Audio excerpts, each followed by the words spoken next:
शब्द भगवान की कृपा से चिंता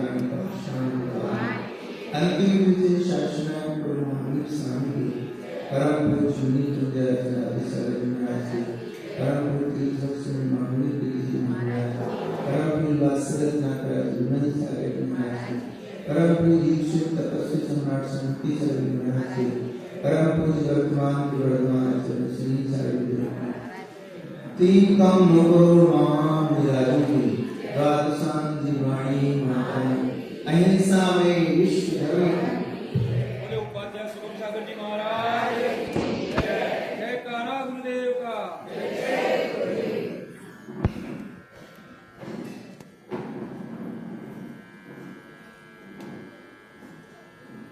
उपस्थित धर्मस्नेही प्यारे प्यारे भक्तात्माओं, चाहे शुभ हो चाहे अशुभ हो, आनंद निधान ज्ञायक स्वभाव में स्वच्छ स्वरूप से चितकर जितनी भी वृत्तियां बनती हैं वे सब मेरे से पृथक हैं। यानी हमारे ज्ञायक स्वरूप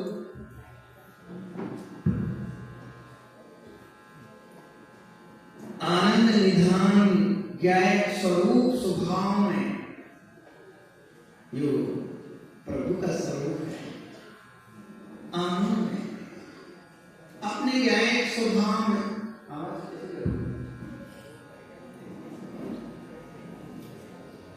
मैंने मना किया मत खराब करते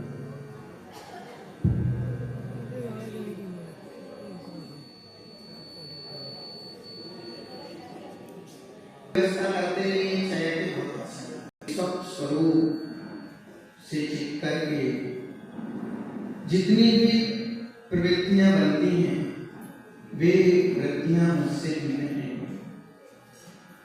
जैसे अपन ये सब कह रहे हैं एक भी मेरा स्वरूप नहीं, यानी आत्मा का स्वरूप आनंद है। तो जो सुख की प्रवृत्ति भी मेरा स्वरूप नहीं, पहले खाना कैसे करो?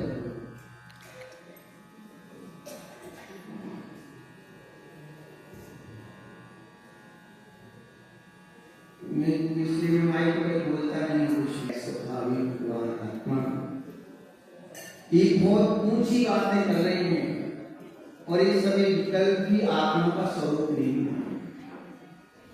अभी बात सुनने के लिए तो बहुत बड़ी मानसिकता चाहिए पड़ती है। यानी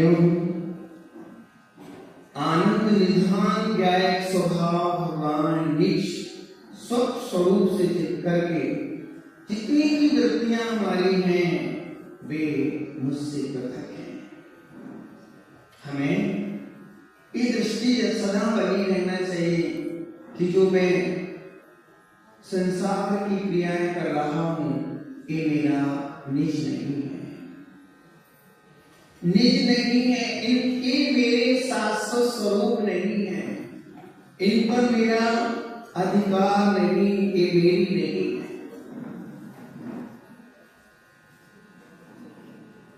ये मेरे हित के लिए नहीं, ये विनाश के लिए है।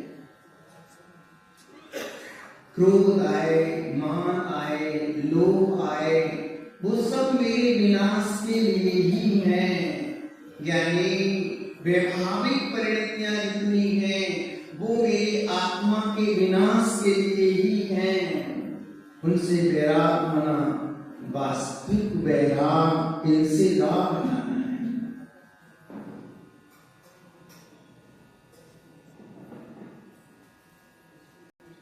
कोई जीव सभी पदार्थों से राग नहीं कर रहा है। जो राग परिणाम किया जा रहा है उसका आश्रयभूत विषयभूत पर पदार्थ है।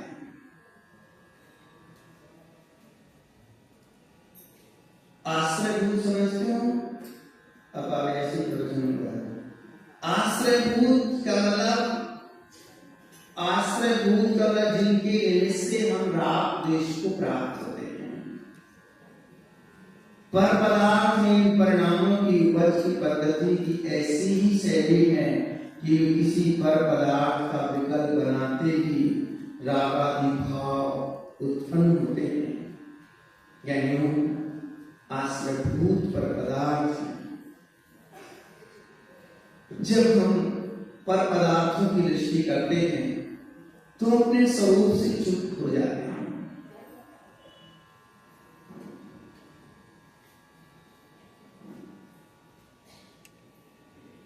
अपने आप के आज मेरा अंतिम प्रवचन है, सुना लो।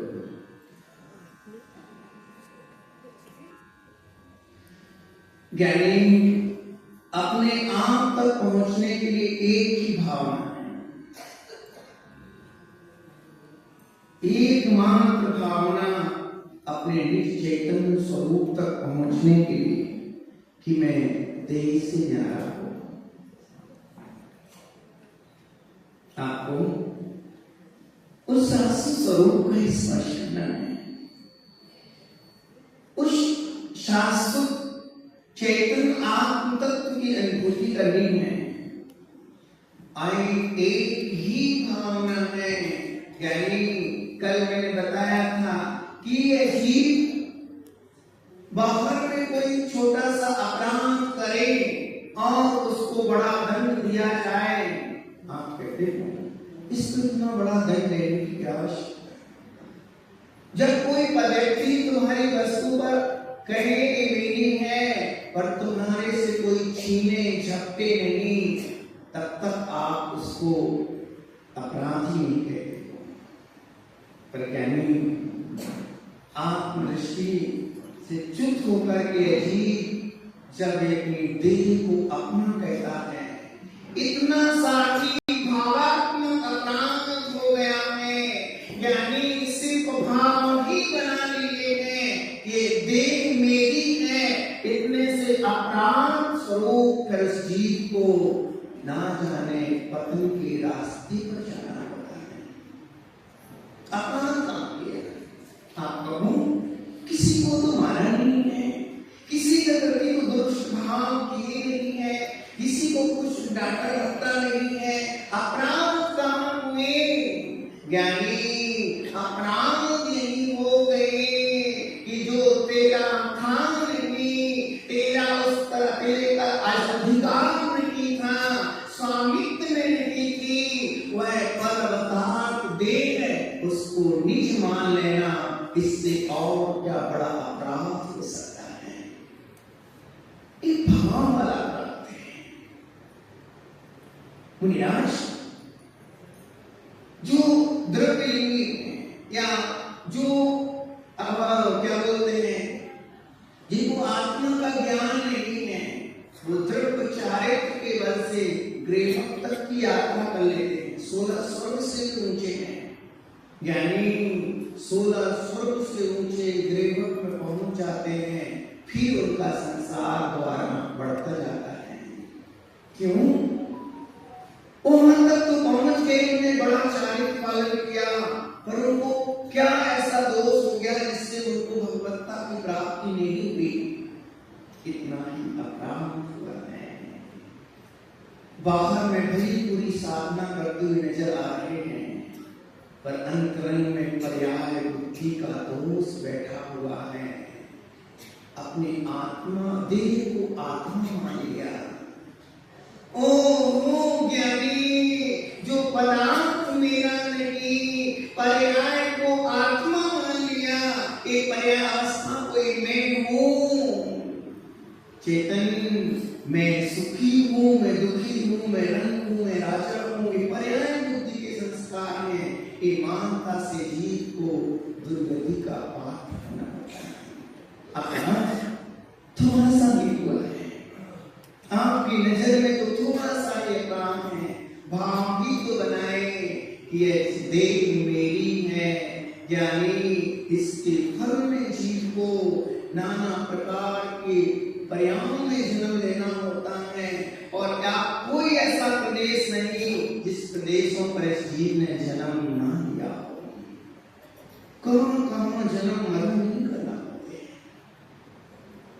हम परिणाम बुद्धि के संस्कारों को हटा दें। मैं चेतन तत्व हूं, मैं गरीब हूं तो कर्म के उदय में हूं, मैं सुंदर हूं तो कर्म के उदय से हूं, मैं बच्चा हूं तो कर्म के उदय में हूं, मैं स्त्री हूं, पुरुष हूं, मैं त्रिंश हूं, देव हूं, नारकी हूं, ते कर्म के विपाक से हूं, मेरा आत्मा का स्वभाव है नहीं, मैं तो चेतन तत्व मात्र हूं। यानी कर्म के उदय से होने वाली अवस्था से प्रभावित हो जाना परिवार बुद्धि के संस्कारों का ही प्रभाव है। और अपने आत्म तत्व की दृष्टि करना हर पल। तो मैं आज आपको वो बात बताने जा रहा हूं। आत्म यानी क्या भावना में जीते हैं। चेतन अपने आप के मन तक पहुंचने के लिए सुगम भावना है तो वह यही है कि मैं देह से भी न्यारा ज्ञान हूं। यात्रा बहुत बड़ी कर लोगे, साधनों से बहुत लंबी लंबी यात्राएं कर लोगे, पर चेतन अपने तक पहुंचना है, अपने आत्म स्वरूप का स्पर्श करना है। थक गए यानी एक सामान्य सा किसान भी जब मेहनत करके एक थोड़ी देर के लिए विश्राम कर लेता है, क्या करता है? थोड़ी देर के लिए विश्राम कर लेता है। चेतन हम उस मुक्ति को उपलब्ध होना चाहते हैं और वो मुक्ति का उपाय कहीं बाहर से मिलने वाला नहीं, वह उपाय हमारे पास ही है। हमें बस उस रूप दृष्टि बनाने की आवश्यकता है। विधि यही एक है कि अपने आप को शुद्ध चेतन स्वरूप अनुभव करें। यानी कैसा यह न्याय है कि अपने आप के अंतर का जहां दृष्टि मुड़ी सबसे भिन्न मैं चेतन तत्व हूं, वहां सारे संकट दूर हो जाते हैं। संकट किसके हैं? बोलो, संकट किस बात पर है? बड़े संकट छाए हुए हैं, यानी विकार भावों में संकट है, कसाई में संकट है, कसाई में बाधा है, लाभ में बाधा है, संबंधियों में बाधा है, विकारों में बाधा है, चेतन स्वरूप में कोई बाधा नहीं है। इष्टानिष्ट की कल्पना में बाधा है। क्यों? जब हम क्रोध करते हैं वह बाधा होती है, जब हम मान में होते हैं तो हम बाधा से भर जाते हैं। चेतन विकारों में बाधा है, संकट है, पर जब हम अपने शुद्ध चेतन स्वरूप की दृष्टि करते हैं तो वहां इस जीव के लिए कोई संकट नहीं। एक कछुआ वो समुद्र में रहता है तो चोंच को बाहर करता है, चोंच को बाहर करता हो तो पक्षी उसकी चोंच को पकड़ने आते तो घबरा करके भी पानी में चला जाता अंदर और अपने बुजुर्ग लोगों से कहता, जो बुजुर्ग कछुए हैं वो उनसे कहता कि भैया मैं कोई ऐसा उपाय बताओ, मैं तो बाहर जाता हूँ तो वो मुझे पकड़ लेते हैं, पकड़ते हैं, मैं मुझे मारना चाहते हैं, मैं तो संकट में आ गया हूँ, अब कोई उपाय तो बताओ। तो बुजुर्ग कछुआ होता है तो कहता है, अरे भाई तुम ऊपर चोंच करते हो ना, बस इसी कारण संकट है, तुम अपनी चोंच को अंदर ही रखा करो, फिर तुम्हें कोई संकट आएंगे ही नहीं। एक उपयोग रूपी चोंच चेतन, उपयोग रूपी चोंच हम जब बाहर में देते हैं तो वहां संकट आ जाते हैं, और जब उपयोग को अपने आत्मा में लगाते हैं तो वहां संकट खत्म होते हैं। चेतन वहां ज्ञान मात्र अपने आप को जहां तका गया है, जहां अपने आप को देखा गया है, वहां कोई संकट नहीं। यानी बाहर में कुछ बनना ही नहीं है। गुरु जी थे और शिष्य थे, दोनों यात्रा करते चल रहे थे और एक राजा का महल नहीं था, वहां बागीचे में कोई बड़ा भवन और भी हुआ, वहां रूम में रुक गए। गुरु जी भी वही ध्यान में बैठ गए। उन्हें शाम हो गई, उन्होंने कहा, शिष्य ने कहा कुछ बनना नहीं, तुम वहीं बैठ जाओ। वो सामायिक करने लगे, वो भी ध्यान में वहीं बैठ गए। अब राजा को उस रूम से कोई काम होगा, इस रूम में वो लोग बैठे हुए थे, तो राजा ने मंत्रियों से कहा कि इस रूम में क्या काम सफाई है, नहीं ऐसा कुछ। तो उन्होंने कहा, देखने गए, बोले वहां तो कोई बैठे हुए हैं, उनसे कहो कि जाओ कि यहाँ मेरा काम है। तो सिपाही गए, उन्होंने कहा तुम कौन हो? तो जो उनका शिष्य था, बोले दिखता नहीं है, मैं साधु हूं। क्या बोले? दिखता नहीं है, मैं साधु हूं। और उसने पुलिस वाले ने कान पकड़ा और साधु को उसको बाहर कर दिया। और फिर दूसरे से कहा कि भाई कौन हो? तो उनके गुरु जी थे, वो मौन ही बैठे रहे, ध्यान चल रहा था, आत्मा का ध्यान कर रहे थे। ध्यान में बैठे, कुछ भी नहीं बोले। सिपाही ने राजा से कहा, राजन वो तो कुछ बोलते ही बोल ही नहीं रहे हैं, कोई सौने पर उठ मिले, वहां से बैठे शांत बैठे, बिल्कुल ध्यान की मुद्रा में, बिल्कुल शांत स्वभाव को लिए हुए बैठे हुए हैं। राजा ने कहा कोई साधु पुरुष होंगे, उनको हटाना, उनको बैठे रहने दो। कहते हैं सुबह हुई, वो गुरु जी के शिष्य मिले, बोले गुरु जी हमें तो यहाँ से कान पकड़ के बाहर कर दिया था। गुरु जी ने कहा ये बताओ तुमने क्या किया? बोले कुछ नहीं किया, मैं बस ध्यान बैठे थे। उन्होंने कहा कौन हो तुम? सिपाही ने पूछा, तो मैंने कहा देखता नहीं, मैं साधु हूँ। बस ये तुम बन गए ना, इसलिए तुम्हें झंझट पैदा हो गई। यानी बाहर में झंझट ही है, इसके संकट दूर हो जाते हैं जहां ये दृष्टि बन जाती है कि विज्ञान मात्र। अभी भी देख लो आप, व्यवहार में भी देख लो, अब संकट किसके हैं? पर्याय होती है। मैं मेरा अन्य सम्मान नहीं किया, ये कैसे है? अरे ज्ञानी हम कसाय से भर जाते हैं, सम्मान नहीं किया। अरे आप तत्व ज्ञान से चिंतन करें, मेरी आत्मा को तो कोई जानता ही नहीं है, मेरी आत्मा तो अमूर्त है, मैं अमूर्त हूँ, ये अमूर्त आत्मा को जानते ही नहीं है। ये मेरा सम्मान कैसे कर पाएंगे? ये तो मांस खून से बना हुआ एक प्रीत देह है, इस देह को जानते हैं, इसलिए मेरे कोई दुश्मन नहीं। ज्ञानी तत्व दृष्टि से यदि हम व्यवहार में भी जाएं तो बहुत आनंद होता है। ये अध्यात्म दृष्टि व्यवहार को भी पावन कर देती है। अभी हम समाज में होते हैं, कोई कार्यक्रम होता है तो कहते मेरे से तो पूछा ही नहीं।